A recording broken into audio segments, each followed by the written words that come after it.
Congratulations, Caitlin. You are the 2024 Kia WNBA Rookie of... After a historic season, Caitlin Clark elevated the WNBA just like Michael Jordan did for the NBA. After bringing a playoff berth to a team that hadn't been in the playoffs for 8 years, breaking numerous records, signing a Nike deal before even playing in the league, and the list goes on. At this point, it's safe to say that Caitlin Clark just left us all speechless. Clark through the lane, reverses it in, and beats the shot. So grab your popcorn and sit back and watch how Caitlin Clark dominated in her rookie season. I mean, first things first, Rookie of the Year. We already saw it coming, like she got 66 out of the 67 total votes, which is quite impressive. But after overcoming so much hate at the start of the season, she really proved her dominance in the W. She was a walking target entering the WNBA between criticism and physical play, but she silenced the haters and doubters early on through her humility and performance. Let's be real, she shut down a lot of people. From the early beef with Angel Reese in the Chicago Sky to the aggressive hits on her in the WNBA. Caitlin's ability to rise above the noise and deliver strong results is evident, and she had strong backup from legends like Serena Williams and LeBron James. Now you might just say, well, that's just two people who supported Caitlin. It's not a big deal. Well, numbers don't lie. According to Michael Mulvihill, by the end of the year, all games outside of Caitlin Clark games totaled at 394,000 in viewership. But Caitlin Clark games totaled at 178 million, with a difference of 199%. So it's clear that over 1 million people showed support to Caitlin. And yet, so many thought she was going to be a bust, and was told that she wouldn't become this legendary player that everyone was predicting. We'll just say she made a lot of people in the W look foolish. Because her ability to rise to the challenge by either outperforming opponents or breaking numerous rookie and league-wide records spoke volumes about her talent. After all, she was named Rookie of the Month 4 times, Player of the Eastern Conference once, became the first rookie in WNBA history to put up a triple-double, and yet she did it twice, setting a new record for the most assists in a single season in WNBA history, and that's just a few of her records. Speaking of her assists, actually let's backtrack for a second. Remember when they doubted she could handle the physicality of the league? Remember when Diana Taurasi mentioned, "You look superhuman playing against some 18-year-olds, but you're going to come with some grown women that have been playing professional basketball for a long time." Or when Dejanay Carrington sarcastically tweeted, "Caitlin Clark might lead the league in assists this year," and then ended up actually leading the league in assists, averaging 8 assists per game. Now let's get to the assists and take a look at how she dominated in her passing game. It's pretty clear from the start of the season with players hitting Caitlin, double-teaming her, and the amount of pressure they put on Caitlin to use this to their advantage. Everyone was so caught up in shutting down Caitlin that they forgot about the rest of the team. Here's a perfect example. A lot's gonna happen out of that.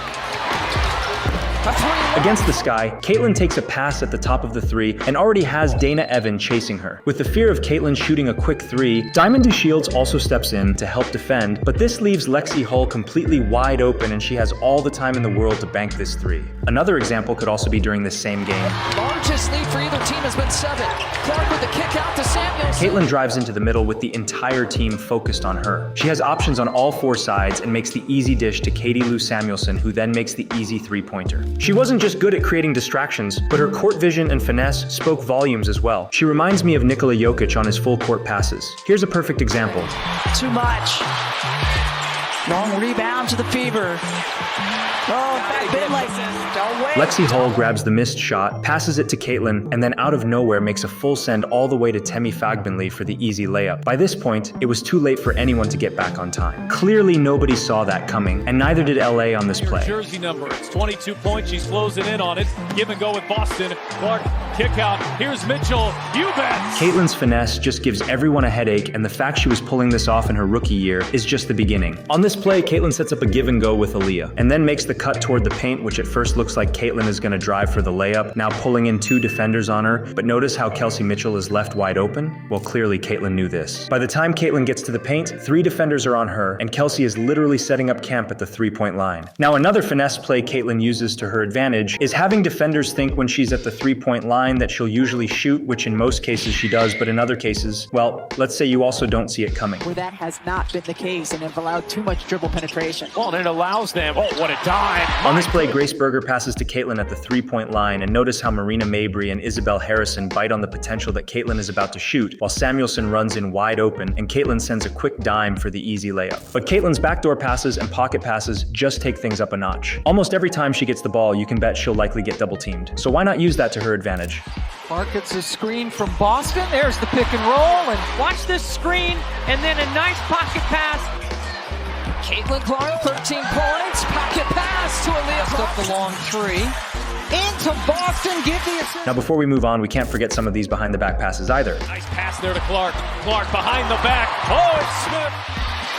But Cowan, who couldn't finish, behind the back again for Clark. As you know, she wasn't only known for her passing ability. The big skill everyone was anticipating this season was her three-pointers, and Caitlin also led the WNBA in three-pointers made. Against the Aces, Championship medal of Las Vegas on full display. Caitlin fakes the drive and then puts on the brakes, takes the step back and makes the three. Caitlin also broke the rookie three-point single-season record against the Sun, so we obviously have to show that. Boston had her 11th double-double of the season, and Clark hits And it. if you don't know by now, Caitlin also became the leader of the longest average distance made three-pointers this season at 28.09 feet, 2 feet ahead of any other player in the league.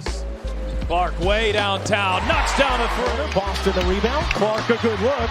She got it. Seconds to go. Here's Clark off the screen. The three-pointer is good. Now, I mean, we don't really need to argue that Caitlin was a sniper in her own league, but her handles also elevated her gameplay. Y'all remember this ankle breaker between Caitlin and Bridget Carlton? Clark. Caitlin Clark, one thing she got is handles. Caitlin's ability to pivot is what sets her apart. In some ways, she reminds me of One SGA. shot. And Gilgeous-Alexander pulls the string on Champagny. One of the great... Let me show you why. Three triples.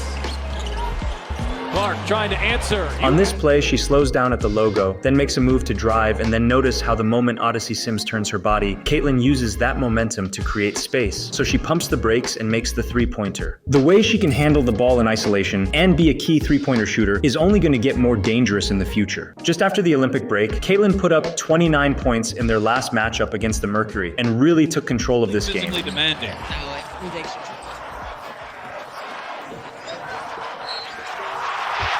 I mean, in this play, she absolutely cooks Kalia Copper, who just came back from winning gold for Team USA. I mean, could we say that's a little revenge on Team USA? I know it sounds a little far-fetched on this play alone, but it's a thought. That said, she did get some revenge beating Team USA on All-Star Weekend. After all, we know how they handled Caitlin's consideration around the Olympics by not taking her and then changing their minds. If we had to do it all over again, the way that she's playing, she would be in really high consideration of making the team because she is playing head and shoulders above a lot of people. Who remembers this moment? After the All-Star team beat Team USA, this wasn't just a win, it was a statement. Caitlin set the WNBA All-Star rookie assist record with 10 assists, teamed up with Angel Reese, and showed she belonged among the league's elite players. Let's be real, the absence of Caitlin from Team USA drew heavy criticism, and fans couldn't understand why she was left off the roster. You already know the backlash Cheryl Reeve faced from this as well. Overall, a lot of fans believe Caitlin's inclusion on the team would have had a huge impact on the international stage, similar to Michael Jordan's Olympic debut in 1984. After the way they handled Caitlin this year, from the pressure they put on her, and yet she spoke so highly of those who hit her, pushed her, and just threw hate at her, showed how dangerous she's going to become.